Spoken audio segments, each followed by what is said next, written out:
말씀을 보면은 계속해서 부활의 능력으로서 우리가 살아간다라는 것의 의미에 대해서 깊은 깨달음을 주고 계십니다.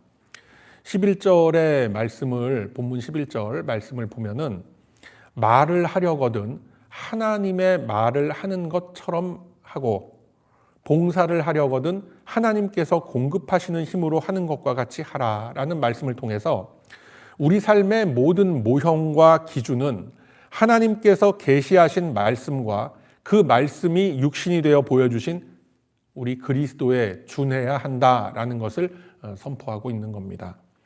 성도들의 우리가 가지고 있는 언어 습관이라는 게 있어요. 그리고 행동 양식이라는 게 있습니다. 언행심사라고 하죠.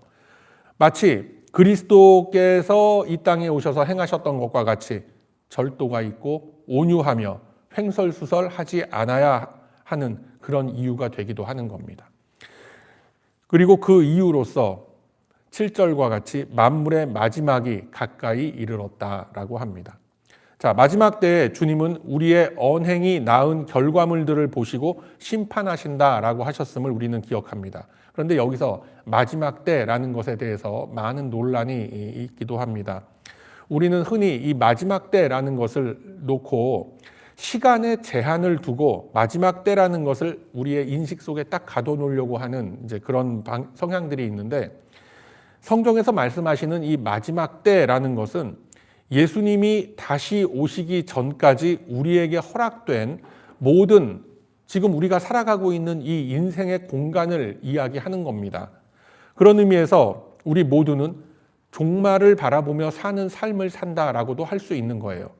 종말론적 삶을 살아간다라는 것은 인간의 역사와 나의 운명과 또 내가 살아가는 삶의 내용들이 하나님의 목적에 달려 있다라는 것을 의미하고 있는 겁니다. 시간의 길이를 정해놓고 이야기하지 않습니다.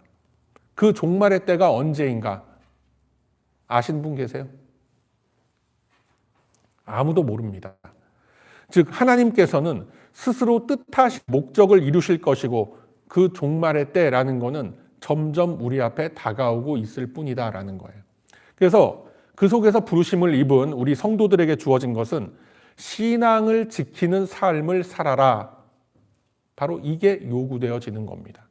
신앙을 지키는 삶을 살아라라는 그 말씀이 의미하는 바가 뭘까요? 성경을 통해서 우리에게 허락되어진 인생의 내용이라는 게 있습니다. 사랑과 온유함과 절제와 자비로움 등 하나님께서 예수님을 통해서 우리에게 보여주시고 또 우리에게 허락하신 것들, 그리고 교회 공동체를 통해서 우리에게 요구되어지는 신앙 인격의 훈련에 충실하라라고 하는 거예요. 예수 그리스도의 보혈로서 하나로 묶인 이 새로운 공동체, 새로운 생명체로서의 그 정체성을 지켜라라고 하시는 겁니다. 이러한 것들이 바로 오늘 본문에 등장하는 세 가지 명령문이 나오죠. 근신하여 기도하라, 서로 사랑하라, 서로 봉사하라 라는 내용들로 표현되는 우리가 믿고 있는 이 신앙의 구체적인 내용이다라는 거예요.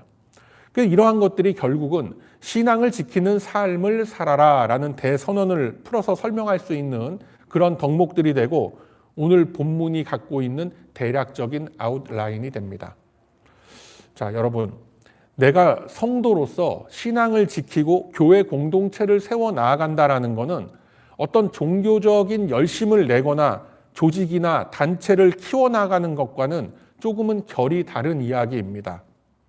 신앙을 지킨다, 교회를 지킨다라는 것은 복음이 갖는 가치와는 확실하게 구별되는 이 세상의 삶의 질서, 이 세상이 다스려지고 있는 그 원리와 그 배경 등을 따른다거나 그러지 않는 겁니다. 그 속에 속하지 않겠다라는 겁니다. 그렇기 때문에 신앙을 지키고 교회를 지킨다라는 것은 복음적 질서와 이 복음의 가치와는 반대로 가는 이 세상의 환경 속에서 하나님의 생명과 복음의 내용으로만 내가 살아가겠다라고 하는 것이 옳다는 것을 이 세상 속에 증명하는 삶을 사는 거예요. 그것이 신앙을 지키는 것이고 교회를 지켜내는 것이다라는 거예요. 꼬박꼬박 예배에 참석하는 것, 가장 기초가 되고 중요한 겁니다. 그런데 사실은 더 중요한 것은 이 신앙의 내용들을 가지고 나에게 주어진 인생의 시간들 속에서 예수 믿는 사람처럼 살아가는 거예요. 그래서 신앙생활을 한다라고 이야기를 할 때 도대체 어떻게 사는 것을 말하는 것이냐라는 그런 의문이 좀 들 때가 있는데 바로 이런 거를 의미하는 거예요, 여러분. 신앙생활을 한다라는 거는 그냥 뭐 우리가 막연히 생각해서 도덕적으로 윤리적으로 착하고 선하게 사는 것, 그것만을 의미하는 건 아닙니다. 사람과 사람이 얽히고 설켜서 부딪히면서 이렇게 만날 수밖에 없고 부딪힐 수밖에 없는 그런 여러 문제들이 나오지 않습니까? 그것들을 복음의 방법으로서 풀어가면서 내가 살고 있다라는 것을 이 세상 앞에 증명해 보여내는 것, 이게 신앙생활이라고 하는 거예요. 그리고 어떤 질서와 어떤 이해를 가지고 또 어떤 목적을 가지고 어떻게 내가 내 앞에 주어져 있는 이 선택과 결정을 이루어 간단 말인가 라는 것을 보여주는 우리들이 살아가고 있는 이 삶의 자리가 바로 우리가 파송되어진 삶의 현장이면서 그 자리가 또 다른 교회의 연장선상이 되는 자리다라는 거예요.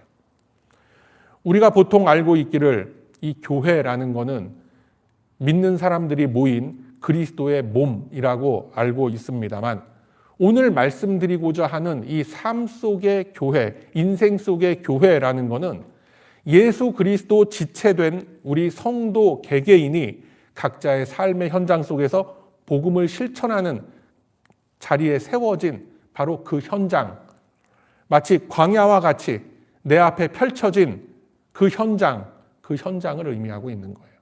그곳이 어디가 됐든, 여러분의 가정이 됐든, 여러분들이 친한 친구를 만난 그 모임 자리가 됐던, 여러분들의 학교가 됐건, 무슨 자리가 됐건, 가정이건 직장이건 그 자리가 교회로서 내 앞에 펼쳐져 있는 거예요. 더 쉽게 설명을 하자면은 내가 인생을 살고 있는데 믿는 사람으로서 인생을 사는데 복음의 원리를 가지고 내 인생의 순간순간마다 세상의 가치와 세상의 목적이 아닌 복음적 가치와 복음적 목적을 향해서 선택하고 결정하는 그 모든 시간들, 그 모든 자리, 현장들이 그 자리가 바로 교회의 연장선상이 된다라는 겁니다. 그래서 내가 손해보는 것 같고 내가 억울한 것 같지만 여러분들 동료들 집단 속에서, 친구 집단 속에서 여러분 어떻게 해야 돼요? 이런 거 하면은 내가 괜히 자존심 상하는 것 같고 내가 괜히 저 사람보다 못한 것 같고 그런 마음 들 수가 있잖아요. 그렇지만 남들 하기 싫어하는 그거를 베다니 교회 섬기는 여러분들이 하셔야 되는 거예요. 그 현장에서. 그 자리가 바로 여러분이 섬기는 교회가 되는 거예요. 그렇기 때문에 본문은 이 11절 말씀처럼 개인의 행동 방식에 대해서 말씀하고 있는 거예요. 내가 성도로서 말하는 그 말본새, 그 말하는 태도, 그리고 생각하고 행동하는 것들, 어떤 방향과 어떤 방법으로의 선택과 결정을 할 것인가, 이거를 정해내는 것. 그 고민의 자리에 세워진 곳이 바로 교회이고 그리스도의 몸이 된다라는 겁니다. 내가 믿음으로 그 자리에 섰을 때. 그 자리에서 내가 예수 믿는 사람이라는 것을 증명해 보여낼 수 있는 것, 어떻게 증명한다고 그랬어요 지금? 나의 언행심사로서. 우리들이 모여있는 이 교회 공동체도 그리스도의 보혈 공로로 이제 다시 태어난 그 개인들이 모여서 이룬 교회 공동체라는 것입니다. 그래서 지금 이 자리에 모여 있는 여러분들의 그 믿음과 그 신앙심이 모여서 그 믿음의 반석 위에 베다니 교회라는 신앙 공동체를 우리가 이루고 있다라는 것입니다. 그렇기 때문에 이 공동체 안에서 일어나는 모든 일들은 이 본문 11절의 말씀과 같이 하나님의 말씀을 하는 것과 같이 말하고 또 그 말씀대로 이루어지도록 되어 있으며 하나님이 공급하시는 힘으로써 할 수 있도록 되어 있는 겁니다. 자, 이것을 놓고 우리의 이런 모습들을 놓고 이 세상에서 판단하고 있는 어떤 효율이라던가 성과, 성취 이런 거로서 우리의 성도로서의 행함을 판단하지 않는다라는 거예요. 오직 성경이 가리키는 방향과 그 방법에 부합하는가? 무엇이? 나의 언행심사가. 이게 우선시 되고 있는 거예요. 그래서 한 사람의 지체들이 모여서 동일한 영적 원리에 의한 그 집단 이성, 그 시대의 흐름을 만들어낼 수 있는 자리에까지 우리 성도들이 나아가야 할 줄로 믿습니다. 아멘. 굉장히 어려운 지금 담론인데 여기에 아멘 하신다라는 거는 정말 여러분들의 그 신앙과 지적 수준 자체가 제가 경탄합니다. 정말. 여러분, 예를 들어서 우리들이 이때까지 살아온 그 인생 역사, 그리고 우리가 속해 있는 이 사회, 국가, 민족 공동체의 그 역사를 보면은 의식이 깨어있는 한 사람의 시민 또는 한 사람의 그 시민이 모여서 어떤 그룹을 이뤘을 때 그 사회가 변혁을 이뤄냈고 역사를 발전시켰었던 그 사실을 우리는 다 알고 있습니다. 우리의 인생을 보면서도 느끼는 거고 역사책을 보면서도 우리는 뻔히 다 느끼는 거예요. 자, 하나님께서는 바로 그 치열한 역사의 현장 속에서 당신의 교회를 이루게 하사 역사를 이끌고 가셨던 겁니다. 그러니까 하나님의 그 역사하심이 우리의 히스토리를 이끌고 갔다라는 거예요. 인류 역사를. 교회는 교회고 세상 역사는 세상 역사지. 여러분 그렇게 생각하세요? 아닙니다. 예를 들어서 우리가 살고 있는 이 미국의 건국이 그렇지 않습니까? 1517년 마르틴 루터가 일으킨 그 종교개혁의 열기는 전 유럽을 휩쓸었고 곳곳에서 개혁된 교회와 교파들이 다 생겨나게 된 겁니다. 시간이 흘러서 이 신대륙에 처음으로 뿌리를 내렸던 그 청교도들은 로마 카톨릭의 핍박은 물론이고 영국 국교회의 그 통제를 거부하고 이 땅으로의 기나긴 여정을 해서 그렇게 이 땅의 동부 해안에 도착을 해서 이렇게 이 미국을 이루게 된 겁니다. 그 이후로 영국에서 이탈한 그 성도들이 계속 이 미 신대륙으로 넘어오게 되었고 그 모습을 딱 지켜보고 있던 영국 국왕과 영국 정부가 바로 이곳마저도 미국마저도 자신들의 식민지로 만들어버리죠. 자, 그 이후에 혹시 여러분들 시민권 시험 보시면서 했을지 모르겠지만 유명한 사건이 일어나죠. 보스턴에 그 차 사건이 일어나지 않습니까?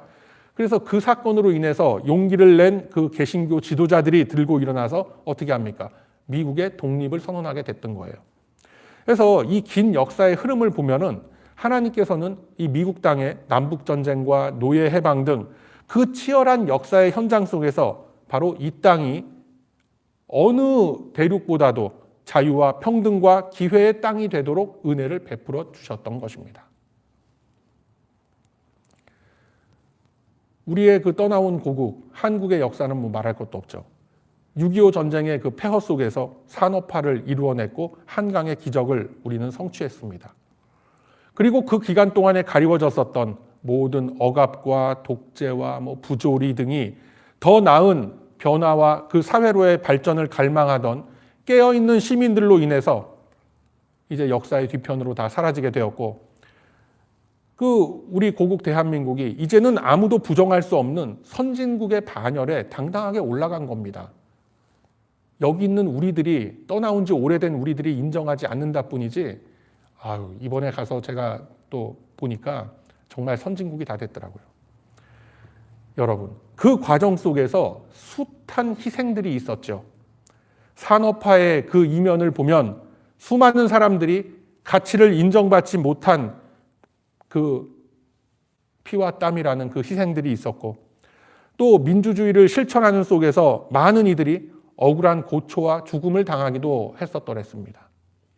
돌이켜보면은 참 안타까운 역사의 한 단면이기도 합니다만 수많은 사람들이 땀 흘리고 피 흘리면서 지켜온 그 삶의 터전 속에서 과연 하나님의 은혜가 없었다라고 누가 감히 말할 수가 있겠어요?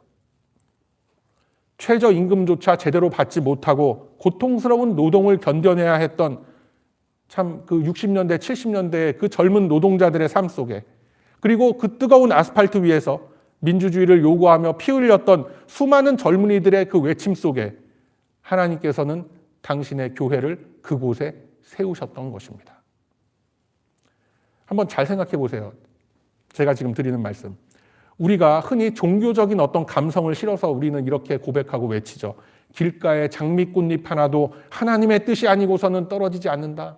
저 나무에 낙엽 하나도 하나님의 뜻이 아니고서는 땅에 떨어지지 않는다. 그렇게 우리는 시적인 표현을 하면서 신앙을 고백합니다. 그렇다면 이때까지 우리들이 살아왔던, 우리들이 읽어왔던 모든 역사의 발전과 그 고비마다, 그 시간들의 고비마다 당연히 하나님의 손길이 함께 하셨다라고 인정하는 게 이게 잘못된 거예요? 당연한 거 아닙니까? 나뭇잎 하나도 하나님의 뜻이 아니고서 뭐 떨어지네 붙어있네 하는 마당에 그 수많은 사람들의 인생이 변해오고 한 민족이 변하고 한 국가의 그 현실이 변한 그 문제가 하나님의 뜻이 아니었다고요? 말이 아니죠. 그래서 오늘 우리가 나누는 이 본문의 말씀은 바로 이러한 생생한 삶의 현장, 그리고 그 역사의 현장 속에서 성도로 부르심을 받은 우리들이 복음에 대해서 또 구원에 대해서 어떠한 반응과 어떠한 태도로서 그리스도를 증명해내야 하는지를 말씀하고 계신 것입니다. 자, 어떻게 하라고 했습니까? 그 세 가지 명령문. 근신하여 기도하라. 열심으로 서로 사랑하라. 서로 봉사하라. 섬기라. 이렇게 말씀하죠. 그러면 이 세 가지를 실천할 때에 어떤 모습으로 하라고 합니까?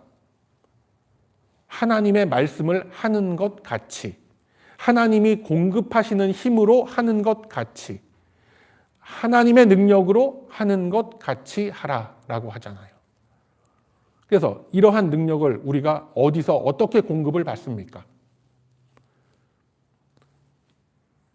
그 능력이 가장 최고조에 다다른 그 자리가, 그러니까 우리가 그 능력을 받을 수 있는 가장 최고조의 그 자리가 바로 지금 저와 여러분이 모여있는 이 예배의 자리인 줄로 믿습니다. 이 예배 안에 우리 기독교 신앙의 모든 가치 질서가 다 녹아들어가 있는 거예요. 그래서 성도는 예배를 통해서 하나님의 능력을 충전하고 예배를 통해서 우리는 세상과 다르다라는 것을 확인하는 겁니다. 그래서 이 예배가 단순한 종교 행사나 종교 활동이 아니라는 겁니다. 하나님께서 은혜의 통로로서 사용하시는 가장 중요한 통로가 바로 이 예배입니다. 예배 중에 우리가 뭘 합니까? 뭘 해요? 예배 중간에. 제일 중요한 게 찬송도 하고 기도도 하고 다 하는데 가장 중요한 두 가지가 예배의 그 양대 기둥이 말씀과 성찬인 거예요. 우리들은 이 예배를 통해서 하나님 안에만 있는 그 자유와 안정감을 말씀과 성찬을 통해서 우리는 누릴 수가 있게 되는 거예요. 뭐 종교가 다 거기서 거기고 뭐 기독교는 기독교니까 그런 얘기하고 또 절에 가면 또 부처님 오신 날도 뭐 다음 주인가 이번 주인가요? 다음 주인가 하여튼 뭐 다 거기서 거기지 뭐 그렇게 생각할 수도 있겠죠. 미안하지만 아닙니다, 여러분. 우리는 이 예배의 대상이 분명한 가운데 이렇게 모여서 창조주 하나님의 말씀을 듣고 하나님을 향하여 기도를 하고 은혜를 받고 죄사함과 구원의 확신을 우리는 예배 중에 얻어가는 거예요. 그러나 사람이 만들어낸 종교 철학이라는 것은 우선 경배의 대상이 불분명한 겁니다. 불분명하다고요. 창조주 하나님을 믿지 않으면서 도대체 뭐 어디를 향해서 신적 능력을 간구하고 자신의 요구와 바램을 도대체 어디다가 털어놓겠습니까? 우리는 예배를 통해서 나를 향한 하나님의 계획과 뜻을 확인하고 하나님의 그 의도에 나의 삶을 맞추어 가려고 노력해 나아가는 겁니다. 그러나 이 세상의 종교들, 이 세상의 철학들, 나의 요구와 나의 필요와 나의 바램을 들고 나와서 어떤 그 요구의 대상조차 불분명한 그런 상태에서 자신이 만들어낸 이 뭔가 청구서를 하늘에다 흔들어 대고 있는 거예요.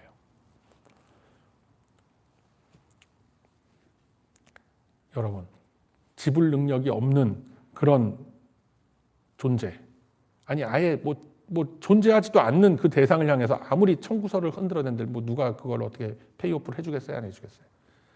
전화를 한단 말이야. 이 전화를 하면 내가 뭐 어떻게 잘 연결이 돼갖고 뭔가를 내가 이룰 수 있다. 전화를 했더니 지금 거신 전화는 결번이고나 어쩌고 저쩌고 나오는데 100번 통화를 시도를 해보세요. 그게 무슨 뭐 응답이 있는지 거기다 대고. 롱넘버 계속 나오지 뭐. 롱넘버니까 계속 길게 통화를 하면 되나 보다 해갖고 또 전화를 누를 때 꾹꾹 길게 누르시는 그런 분 혹시 계셨을지도 모르겠어요. 예전에. 그 롱하고 롱하고가 다르죠. 제가 좀 이렇게 좀 약간 힘듭니다만 하여튼 그 차이가 있는 거예요. 이게 굉장히 수준 높은 미국식 개그인데 여러분들이 잘 이해를 못 하시는 것 같아요. 지금 이게 무슨 말인지. 롱넘버와 롱넘버. 뭐 하여튼 그렇습니다. 그래서 우리들은 이 예배를 통해서 하나님 안에만 있는 가치들을 확인하고 누리는 훈련을 이렇게 하게 되는 거예요. 그래서 우리 교회에서는 예배를 통해서 믿음과 소망과 사랑과 온유와 절제와 헌신, 이러한 것들이 중심이 된 가치들을 우리에게 누리도록 그렇게 계속 말씀을 전하고 또 우리가 실제로 실천하면서 훈련을 하고 있는 거예요. 자, 이에 반해서 이 세상은 뭘 우리에게 요구합니까? 이 세상은 뭘 요구해요? 물질을 요구합니다. 물질이 중심이에요. 돈이 인격이고, 돈이 사랑이고, 돈이 화평이고, 다 이렇게 얘기하는 거예요. 물질로 그런 것들 만들어낼 수 있습니까, 여러분? 아닙니다, 여러분. 어느 정도는 그럴 수 있게 보일 수가 있겠죠. 그렇지만 아닙니다. 결국 세상의 가치 질서와 이 세상의 지배 논리라는 것들은 하나님 안에 있는 가치들을 구할 수 없고 이해할 수도 없는 겁니다. 그래서 요한복음 14장 27절에 우리 예수님이 이렇게 말씀하죠. 요한복음 14장 27절을 제가 봅니다.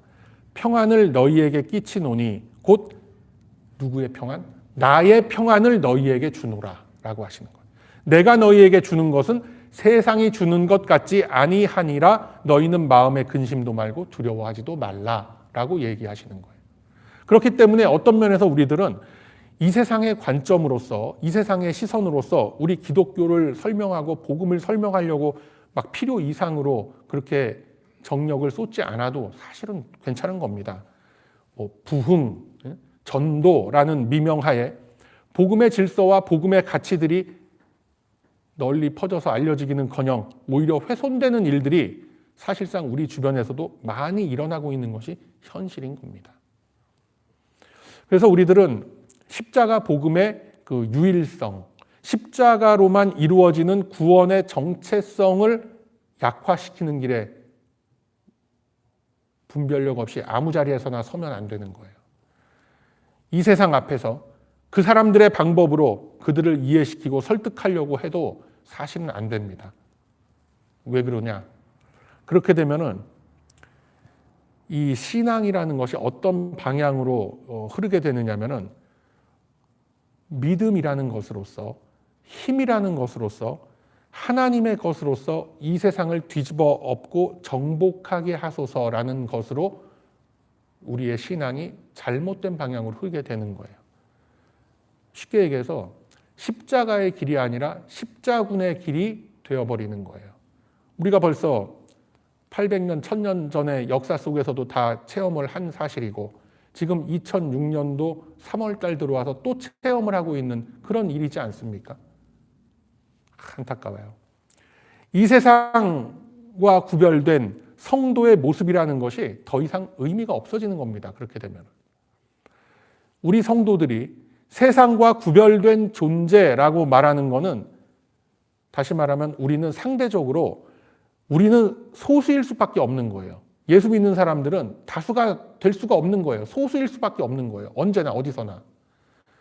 그러나 우리 기독교인들의 숫자가 적거나 아니면 우리들이 세상적으로 높은 자리를 점령하지 못했다라고 해서 이 땅에 끼쳐지는 복음의 능력이 없어지느냐? 복음의 능력도 작아지느냐? 결코 그렇지 않습니다. 벌써 성경의 역사를 통해서 하나님이 증명해내셨어요. 아무도 그 연약한 목동 다윗이 골리앗을 때려눕힐 거라고는 생각하지 않았습니다. 그러나 하나님께서 그 현장에 개입하시니까 블레셋 군대를 물리치게 될 수 있었던 겁니다. 엘리야 선지자가 그 갈멜산에서 바알과 아세라 선지자 850명과 그렇게 붙었을 때 보통 사람 같으면은 이 거짓 제사장들의 그 위세에 눌려서 입도 뻥끗하지 못하고 그냥 쥐죽은 듯이 앉아 있다가 그냥 내려왔을 거예요. 그러나 그 자리에 하나님의 권능이 임하게 되니까 도저히 이건 불가능하다라고 생각됐던 그런 일들이 일어나게 되고 예상과 다른 결과가 나타나게 됨을 우리는 성경의 역사를 통해서 다 확인할 수가 있는 겁니다. 앞서 말씀드린 것처럼 깨어있는 성도가 자신이 서야 할 그 자리에 서서 자신의 정체성을 이 세상 앞에 증명해낼 때에 하나님께서 일으키시는 능력의 역사가 일어나게 되는 거예요. 그 역사들이 모여서 우리의 인류 역사가 지금까지 내려온 겁니다. 숱한 성경의 말씀들이 이를 증거하고 우리가 살아온 세계사가 이거를 증명하고 있는 거예요. 즉 우리는 오늘 본문 11절의 말씀과 같이 하나님이 공급해 주시는 힘으로써 하나님의 능력으로 복음을 증명해내고 이웃을 섬기는 자리에 설 수 있어야 한다라는 겁니다. 하나님은 바로 그 자리에 우리가 우리의 정체성을 짊어지고 내가 어디까지 책임지는 자리에 서는지를 우리를 지켜보고 계시는 거예요. 그 말씀이 어디에 있느냐? 자, 오늘 나눠드린 말씀 카드 한번 펴보세요. 골로새서 3장 17절의 말씀 함께 읽습니다.